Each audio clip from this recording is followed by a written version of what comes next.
Assalamualaikum warahmatullahi wabarakatuh. Apa kabar anak-anak semuanya? Semoga kalian semua selalu diberikan kesehatan, diberikan kekuatan dimanapun kalian berada, di rumah ataupun yang sudah di asrama.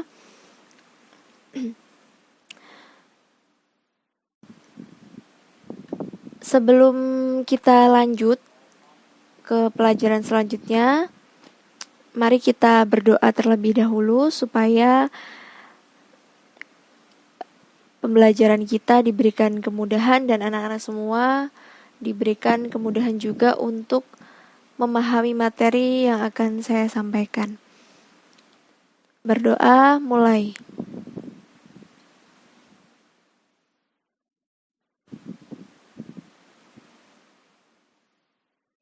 Selesai. Oke. Hari ini kita akan membahas tentang resum atau rangkuman materi yang sudah disampaikan dari pertemuan 1, 2, dan 3, yaitu tentang mubtada dan khobar. Nah, hari ini Ibu akan menyampaikan tentang mubtada itu apa, mengulas materi yang setelah disampaikan ya, supaya adik-adik semua, anak-anak semua tidak lupa. Mubtada itu apa, kemudian khobar itu apa, pembagiannya mubtada dan khobar apa aja, gitu ya. Oke, kita mulai. Kita ulang lagi, apa sih mubtada itu? Mungkin anak-anak masih pada ingat ya, mubtada itu adalah isim yang dibaca rofa yang terletak di awal jumlah atau susunan kata. Nah, mubtada itu biasanya berupa isim ma'rifat. Kemudian khobar. Khobar itu apa? Khobar adalah isim yang dibaca rofa yang disandarkan pada mubtada sebagai penyempurnanya. Gitu ya. Nah, kemudian pembagian mubtada dan khobar. Masih ingat kan? Mubtada itu dibagi menjadi berapa, kemudian khobar itu menjadi berapa, kemudian pembagian selanjutnya. Nah, mubtada itu dibagi menjadi 2, yaitu mubtada isim dhahir dan mubtada isim dhamir. Kalau dhahir itu yang tampak disebutkan misalnya murid atau guru, disebutkan seperti itu. Sedangkan dhamir misalnya kalau tilmidhun itu murid, kemudian itu adalah berupa isim dhahir, maka dhamirnya adalah huwa, seperti itu. Nah, itu bedanya ya. Nah, kemudian khobar terbagi menjadi 2. Kemarin sudah dibahas ya, khobar mufrad, kemudian ghairu mufrad. Nah, khobar mufrad itu yang khobar yang tidak tersusun ya, cuman satu. Misalnya tilmidhun, kemudian tilmidhun, tilmidhani, tilmidhuna, dia cuman satu kata gitu. Walaupun dia nanti bermakna 2, bermakna 3, seperti tilmidhani itu kan 2 murid, tapi dia itu bentuknya satu kata. Itu mufrad. Nah, kemudian ghairu mufrad. Ghairu mufrad itu ada 2. Satu jumlah, satunya syibul jumlah.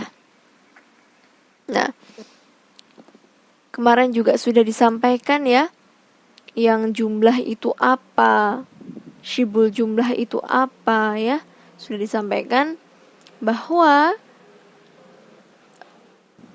kalau jumlah itu adalah susunan yang sempurna, kemudian dia memahamkan. Nah, jumlah itu hanya ada 2 ya, jumlah ismiyah dan fi'liyah, tidak ada yang lain. Kalau jumlah ismiyah mudahnya dia tersusun dari mubtada dan khabar, ya, diawali dengan isim. Kemudian kalau fi'liyah itu tersusun dari minimal fi'il dan fa'il. Ya, diawali dengan fi'il. Begitu. Nah, kalau syibul jumlah apa? Nah, syibul jumlah itu yang menyerupai jumlah, gitu. Dia terdiri dari dua kata, tetapi bukan berupa jumlah yang tadi, gitu. Menyerupai, hanya menyerupai jumlah. Kan kalau jumlah itu kan tadi ada dua ya, jumlah ismiyah dan fi'liyah. Kalau syibul jumlah itu hanya menyerupai jumlah. Memang terdiri dari dua kata, tapi dia bukan termasuk jumlah. Gitu. Oke. Kita lanjutkan.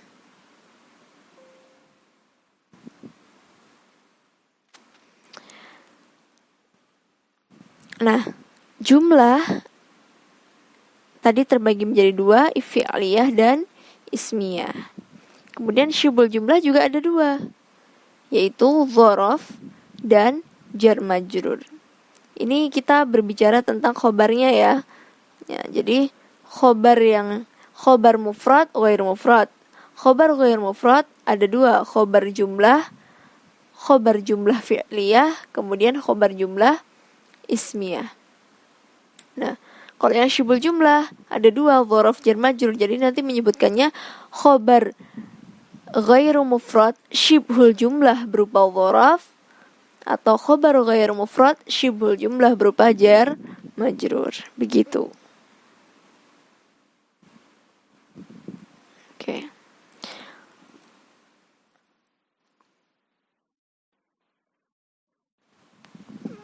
Kalau khobar mufrad contohnya mubtada, misalnya ibu buat mubtada isim zahir yang bersandingan dengan khobar mufrad.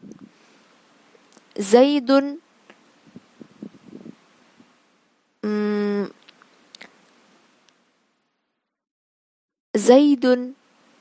tilmidun. Zaidun utawi Zaid iku tilmidun, murid, atau Zaid itu adalah seorang murid, seperti itu. Itu kalau contohnya mubtadanya isim zahir, kemudian khobarnya berupa khobar mufrad. Diganti bu, misalnya mubtadanya isim dhamir tapi khobarnya khobar mufrad. Bagaimana? Tadi kalau zahirnya itu Zaidun, berarti dhamirnya kata gantinya Zaid siapa? Apa? Huwa kan? Nah, jadi huwa tilmidun, huwa utawi Zaid atau huwa utawi dia laki-laki, iku tilmidun, murid. Begitu ya cara merubahnya. Selanjutnya kita beralih kepada khobar yang ghairu mufrad.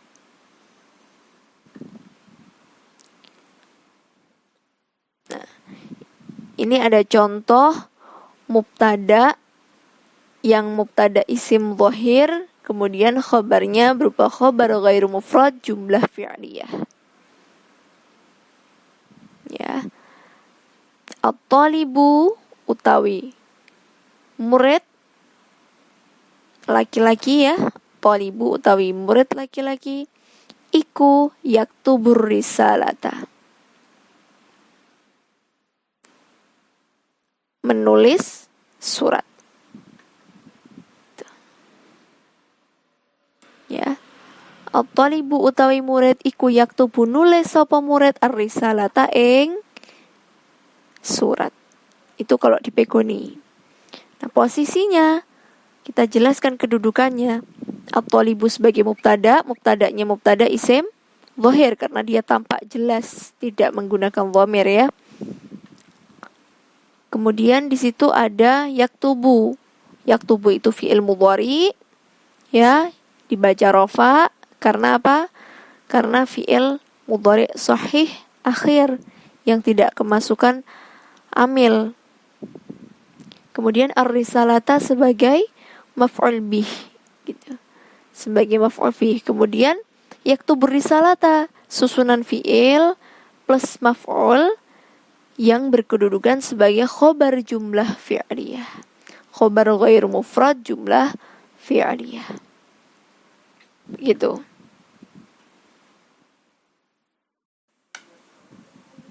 Kita lanjutkan.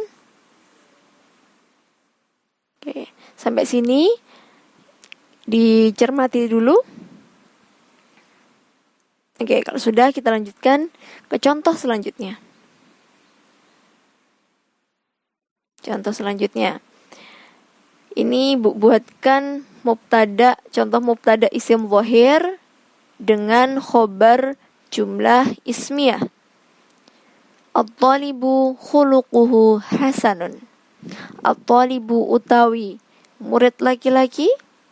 Kalian bisa rubah yang lainnya, misalnya mau dirubah mubtada'nya isim dhamir, terserah kalian. Ya, boleh. Misalnya kalian mau rubah isim dhamir berarti at-talibu jadi huwa khuluquhu hasanun, seperti itu ya. Nah, di sini at-talibu sebagai mubtada isim zahir. Sama seperti yang tadi. Kemudian khuluquhu hasanun. Ini sebagai kedudukannya sebagai khobar jumlah ismiyah. Nah, khuluquhu hasanun berupa berkedudukan sebagai khobar ghair mufrad jumlah ismiyah dari mubtada at-talibu. Gitu. Kemudian bawahnya lagi khuluquhu itu juga termasuk susunan idhofah, mudhaf dan mudhaf ilaih. Selain dia berkedudukan, kalau dipotong satu-satu, khuluquhu sendiri, hasanun sendiri menjadi khuluquhu menjadi mubtada. Mubtada'nya hasanun. Kemudian hasanun ini sebagai khobar ghair mufrad dari mubtada khuluquhu. Khobarnya khuluquhu itu hasanun. Itu ya. Nah, kalau disatukan khuluquhu hasanun itu menjadi khobarnya at-talibu. Begitu. Jadi khobar jumlah ismiyah itu, jadi di dalam at-talibu khuluquhu hasanun itu terdapat dua susunan mubtada dan khobar. Begitu. Ya. Ciri-cirinya kalau misalnya khobar jumlah ismiyah itu biasanya nanti di sini ada dhamir yang kembali kepada mubtada yang pertama tadi. Seperti di sini ada khuluquhu, hu-nya ini kembali kemana? Ke at-talibu. Jadi at-talibu utawi thalib, murid laki-laki. Itu akhlaknya. Nah, nyanya kemana? Ke murid laki-laki. Itu laki. Hasanun. Baik. Begitu ya. Jadi ciri-cirinya ada dhamir. Salah satunya ada dhamir yang kembali kepada mubtada yang pertama itu. Gitu ya. Oke, mungkin kalau khobar jumlah ismiyah mungkin nanti kalian kalau masih ada yang dibingungkan atau diresahkan ini seperti apa nanti kita akan lanjutkan pembahasan kalian lewat WhatsApp. Mungkin kalian bisa bertanya kepada guru-guru nahwu kelas 8, bisa dengan saya, kepada Pak Zain, kepada Pak Zain, kemudian kepada Bu Siti Nur Hidayati ya. Bisa di WhatsApp-kan. Atau kalian bisa nanti ketika kita sudah bisa tatap muka, doakan saja semoga pandemi segera berlalu ya. Selanjutnya ada contoh mubtada dan khobar ghair mufrad yang dzaraf. Di sini Ibu buatkan Zaidun amamal fasli. Zaidun di sini itu sebagai mubtada isim zahir dibaca rafa, tanda rafanya dhammah karena isim mufrad, kemudian bawahnya ada amama amamal fasli. Amamal fasli ini susunan mudhaf ilaih yang berkedudukan sebagai khabar ghairu mufrad dhorof. Ya, ingat bahwa khobar dhorof di sini, khobar ghairu mufrad yang dhorof ini yang bisa dipakai sebagai khobar hanya dhorof makan saja, dhorof yang menunjukkan tempat saja, ya. Gitu. Nah, selain itu kalau dipotong-potong, amama di sini sebagai mudhaf, masih ingat ya? Al-fasli sebagai mudhaf ilaih. Yang jelas kalau digabungkan amam al-fasli itu susunan amam al-fasli ini sebagai berkedudukan sebagai khobar ghairu mufrad dhorof. Gitu. Oke. Selanjutnya ada mubtada, ini buatkan lagi contoh mubtada dan khobar ghairu mufrad jar majrur. Ya, di sini ada at-talibatu fil fasli. At-talibatu di sini sebagai mubtada isim dhahir yang dibaca rafa, tanda rafanya dhammah karena jamak muannas salim. Kemudian jar majrur susunan fi dan al-fasli. Susunan fil fasli ini, susunan jar dan majrur ini berkedudukan sebagai khobar dhorof jar majrur. Khobar dhorof. Khobar ghairu mufrad jar majrur. Begitu. Fi ini sebagai huruf jarnya, dia mabni sukun. Masih ingat ya adik-adik semuanya, mabni sukun. Mabni itu kita lihat huruf yang paling akhir berharokat apa. Kalau tidak berharokat berarti itu mabni sukun. Kalau berharokat fathah berarti mabni fathah. Seperti itu mudahnya ya. Kemudian lafadz al-fasli. Ini sebagai majrurnya dibaca jar, tanda jarnya berupa kasroh. Kenapa? Karena dia isim mufrad. Gitu. Ya. Oke. Ingat, kalau kalian masih punya pertanyaan, kalian masih bingung, kalian tulis bagian mana yang kalian bingungkan. Nanti kalian tanyakan kepada saya, kepada Pak Zain, kepada Bu Siti Nurhidayati, boleh sekali.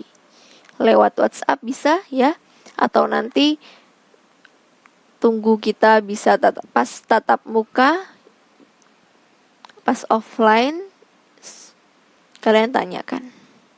Gitu. Oke, terima kasih. Semoga bermanfaat. Semoga kalian juga paham dengan apa yang saya sampaikan. Jaga kesehatan terus supaya kalian bisa tetap mengikuti pembelajaran secara daring dari madrasah ya. Saya akhiri. Wassalamualaikum warahmatullahi wabarakatuh.